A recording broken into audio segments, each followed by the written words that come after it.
progress reporting, no mark, and not yet considerations. And as we gather here today, we are living and breathing our district's mission and vision statement of living and learning in our Catholic faith so that students centered in Christ realize their full potential. And here is the EAL team, which consists of 6 consultants who serve around 20 schools, each in their portfolio, and all who have divisional focuses. Our team supervisor is Sonia Stapleton, and our area director is Holly Sheely. And we're also blessed to have 3 extremely talented and dedicated EAL DDLTs, or enrichment teachers. You may see them out in classrooms at your school. Feel free to reach out to them if you have any questions or would like to chat about any of the resources we discuss here. They are a wealth of information. And this image you see on your screen here showcases the Board of Trustees priorities, which we are all guided by, and they include student success, well-being, and Indigenous education. And each one of these priorities is rooted in our faith formation. And today, we are all learning and growing in our knowledge of how to best support the linguistically and culturally diverse students that we serve. And centering ourselves as we get started in discussing assessments of EAL learners, let's reflect on the reason for effective feedback. As Bodana Allman mentions, the real reason for effective feedback, the kind that is targeted, specific, and timely, is that it results in better learning for our students. And so our goals for today is to have a look at some considerations to make before and after giving an EAL student a no mark, or not yet, or a failing achievement grade. We'll look at some universal strategies to reflect on if we are applying into our programming, and then also having a look at some progress report stems to use when reporting on an EAL's progress report. So when trying to understand language proficiency, we look at it in 2 parts, BICS and CALP. BICS, the basic interpersonal communication skills, refer to the linguistic skills needed for everyday social language, needed for our students to interact with peers, using familiar and everyday words. This stage can take anywhere between 1 to 2 years, and this is the type of language our EAL level 1 and 2s are acquiring. And CALP is cognitive academic language proficiency. This is where the focus shifts to the language of the classroom, the language that students would not hear many other places but in the classroom. This is where students need the skills and the language to be able to interact with more academic and subject-specific content. Students need to have BICS in order to acquire CALP. This part of language acquisition can take anywhere from 5 to 7 years, depending on a student's prior schooling experience or if there have been gaps or other learning needs. Our EAL level 3, 4, and 5 students are developing CALP and need explicit targeted language instruction to acquire the skills needed for this academic fluency. In the benchmark document, you will notice that in all 5 levels, there is a certain level of support needed for students to be able to access the language needed to be successful at that benchmark level. Today, we will be discussing what supports, differentiation, scaffolds, and resources that can be used to support a student when interacting with the content in a classroom. You will notice that level 1 and 2 ELLs require intensive support. Level 3 and 4 ELLs require targeted support, and a level 5 ELL requires limited support. And thinking about reporting achievement marks on a progress report, EAL Level 1 and 2 students in grades 1 to 9 may receive no mark in their course subject areas of ELA or ELAL, math, science, social studies, and religion, as students are developing the English language skills needed to interact with the curricular content.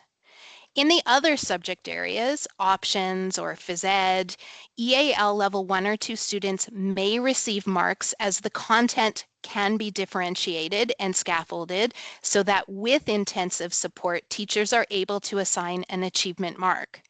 As a reminder, once a student has started to receive achievement marks in a subject area, they cannot go back to no mark. And we're going to be adding some links into the chat as we go, but there's going to be a link to the kindergarten progress reporting for EAL students document.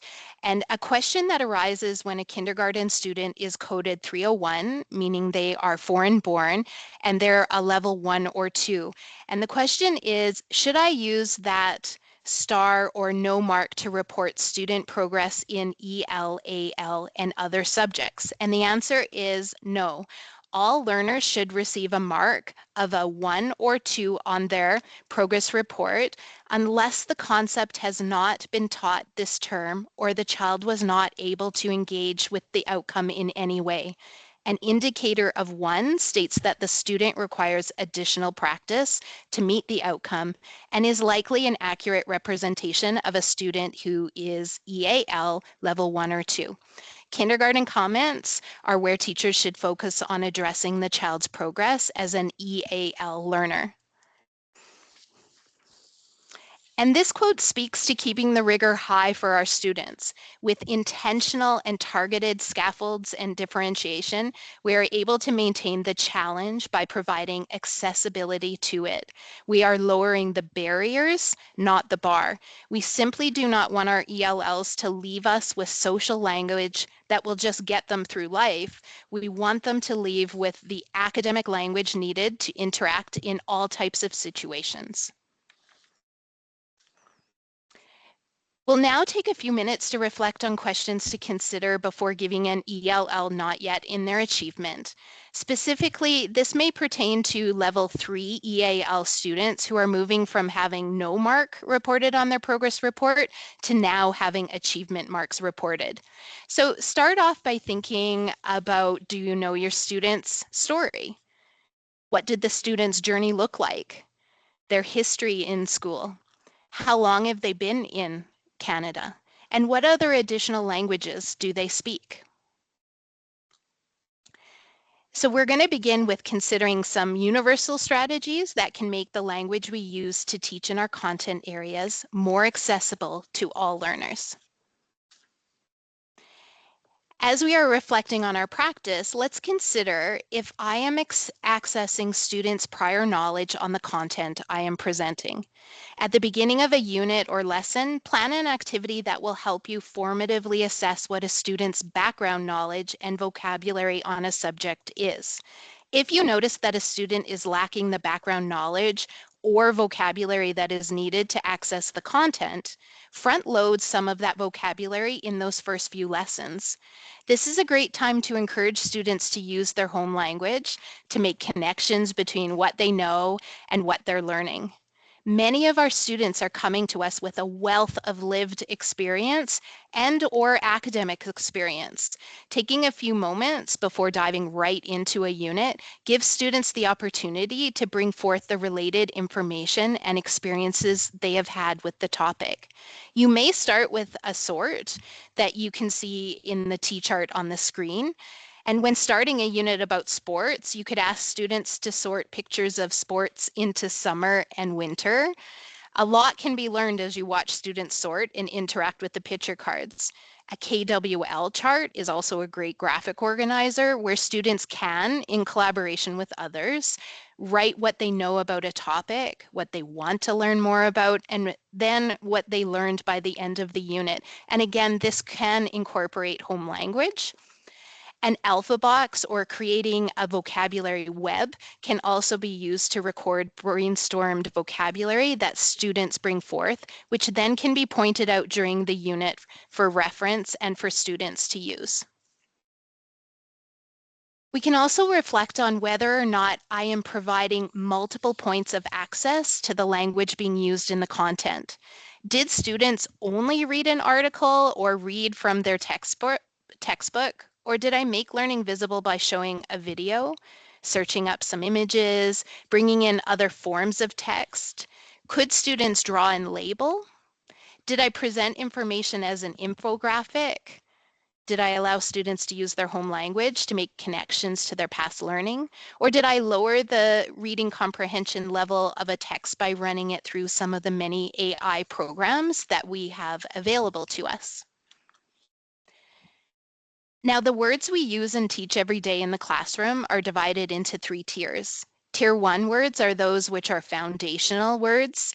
They're used in everyday conversations. So in a science lesson, it could include grass, sun, dirt. Those tier 2 words are academic words that are found across different subject areas and are really your high mileage words because these words are used in various classes and contexts. Examples of tier 2 academic words could be evaluate, synthesize, draw, conclusion. So a lot of our directing verbs on assessments. And then finally, tier 3 words are subject specific words. And these are the words students will hear mostly at school. They will learn about photosynthesis and normally only use these words at school. So if you're supporting an EAL level 1 student, focus on the tier 1 words of the unit. This means the student is in grade 8 science and is still learning the content of grade 8 science, but the expectation would be that they should be speaking and eventually reading and writing using those tier 1 words. If you're supporting an EAL level 2 student, continue to support tier 1 words, adding in some of those tier 3 subject specific words. And then supporting an EAL level 3 student, you want to focus on tier 3 words, but also including a few more tier 2 academic words for students to speak and interact with. And then our EAL level 4 and 5 students are really focusing on the tier 2 and 3 words, using them with less and less support as their confidence increases. And here are some tiered vocabulary lists for K to 6 created in collaboration with teaching and learning consultants. These are all put together for you, and we'll put the links in the chat so that you can access them at another time. And then here are some vocabulary resources for our secondary teachers. You may also want to check out those elementary tier lists as they give you an opportunity to see the progression and spiraling of vocabulary through the years. So we'll throw those links in the chat as well. I can also ask myself, have I supported the academic vocabulary, again, those tier 2 words, in the unit? When teaching vocabulary, we want to be selective with the words we choose to target, explicitly pointing out the features of the words, and then revisit and reuse those words frequently. Students can create anchor charts like the math operations that you see on the right. Students would then record synonyms for the operations so they know multiple vocabulary words that mean the same thing. Home language can be used in these as well. And if students don't have literacy in their home language, encourage them to speak using these words and incorporating that home language in there as well. A personal dictionary can be used where students record the English word, definition in student-friendly vocabulary words, the word in home language if they're able to, and there also could be pictures or images. On our EPD site and our Google Core site, we have a set of academic vocabulary words that can be posted and referred to in multiple subject areas, so students can interact with the word and experience what the word means in multiple contexts. For example, we are going to observe during a science experiment or observe a layup in basketball, referencing what the process might look like in each context. And in the previous slides, we were reflecting on the input, and now let's look at the different ways in which students can show what they know by asking ourselves, have I provided different ways for students to show what they know?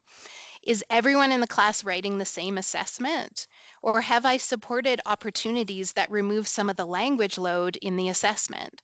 Have I provided a sentence starter or a sentence frame with a word bank that gives students an entry into forming an oral or written answer? Have I supported the use of a graphic organizer to allow students to communicate in writing or in conversation about their learning? Our team has many examples of graphic organizers that may fit your context as well. I wanted to highlight a Frere model. Um, it's very versatile. It's a graphic organizer on the right of the screen. So a vocabulary word or process or math equation is placed in the middle. In the top left corner, students can create a definition with the support of a sentence frame if needed, or show how to solve the equation. And in the top right corner is where students can draw a picture or draw the manipulatives that show their thinking. And then in the bottom corners, students could add examples, which are synonyms, or non-examples, which would show antonyms. This can be the assessment for an EAL student acquiring English at a level 3. All students in your class can be working on developing vocabulary using a Frere model, so it's not just certain students working on them. You can alter the expectations for each corner to fit the language ability and level of each student. Another of my favorite graphic organizers is called Somebody Wanted But So, and oops. In this one, students can communicate their understanding without being overloaded with the use of language. So for example, somebody, Anne Frank, wanted to hide from the Nazis, but someone turned her in and she died in a concentration camp. Word banks can also be provided as a scaffold as needed. And you may have some students who are labeling an image that represents an outcome from the unit. This strategy is called PWIM, or Picture Word Induction Model. So we have a few different links coming into the chat for you to check out. So for some graphic organizers, Frere models, how to create a diamond fold Frere model, and then one link called Making Learning Visible, and it'll take you to our course site with a variety of different resources ready to use. Next, let's reflect on, have I provided and supported structured student talk in the classroom? On our EPD site and Google Course site, we have many examples of structured and fun talk activities where students are given support using the language of the curricular unit. A link to some of these will be added to the chat for your reference. Some talk time activities can be formally planned, for instance, providing a visual or realia and ask which one does not belong. Sentence frames can be given to students to support all students their access into the response. Tarsia puzzles also ignite great conversation. And Tarsia puzzles are a jigsaw activity form of puzzle that students have to solve. In a Tarsia puzzle, each piece has a question or answer in it. As students match the pieces together correctly, answers to questions are revealed. But not all talk time activities have to be formally planned. It can be as simple as posing a question and using the think, pair, share strategy, or turn and talk to the person beside you. Again, sentence frames can be given to students to support their response, or playing a game, and a quick game like Hot Seat, where one student sits at the front of the class with their back facing the board. A word is held behind the student so they are unable to see it, and then the class gives hints to the student in order to guess the word. Would you rather questions are also a fun way to engage students in talk about the unit they are learning. An example might include, would you rather be part of a representative democracy or direct democracy?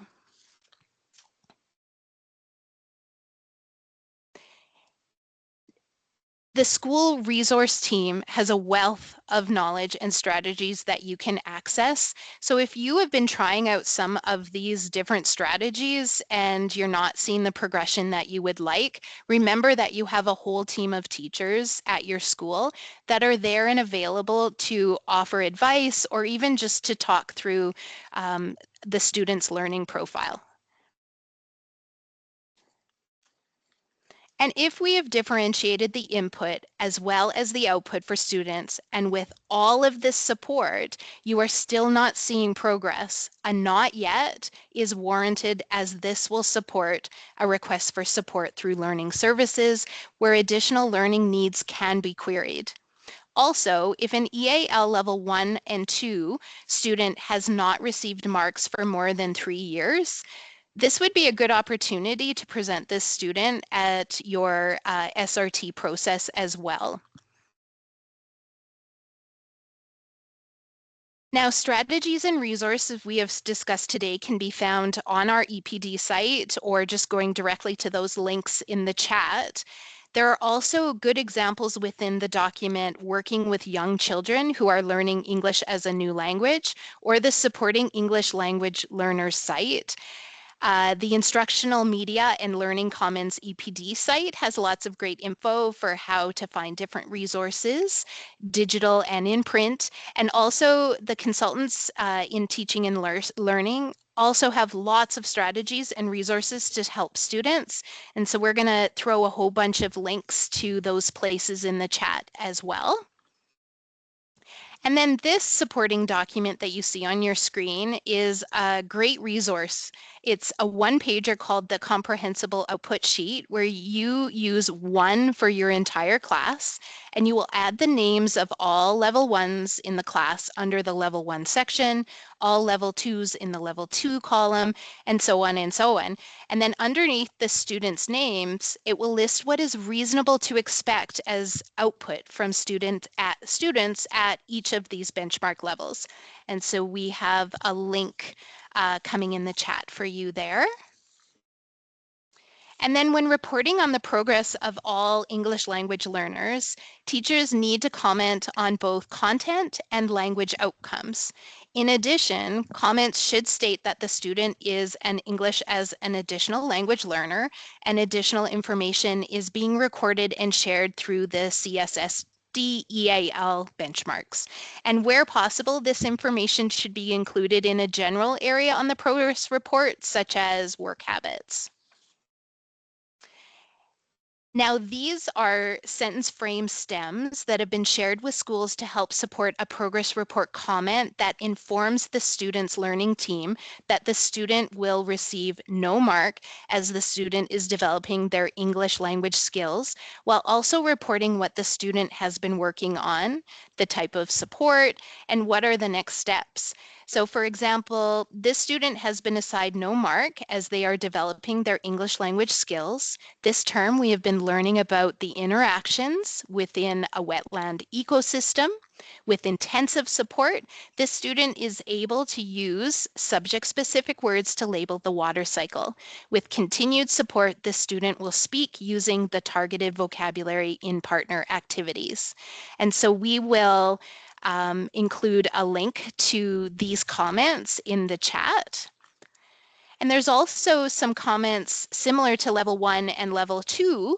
There are sentence stems for comments for level 3 and 4 students. And we want to note that the student's overall achievement mark has been achieved with multiple targeted English language learning supports in place.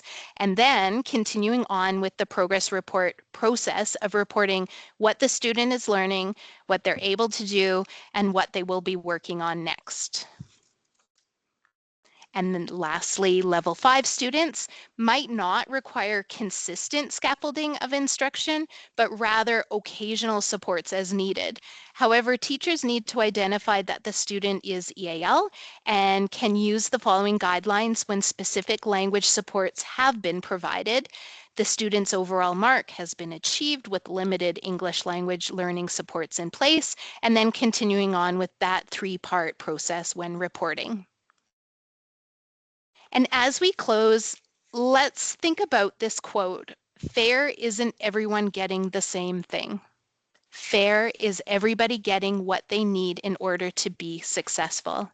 And this can look very different in your classrooms, and that's okay. I want to thank you all for joining us today to continue this important conversation on how we can authentically support and assess our English language learners. It really speaks to your professionalism that you have chosen to attend this session. Please take some time over the coming days to reflect on your programming and assessment practices and possibly implement one of the strategies shared today. And if you do need any support in implementing those strategies, you can always reach out to your school's EAL consultant. And I think we will stop the recording here.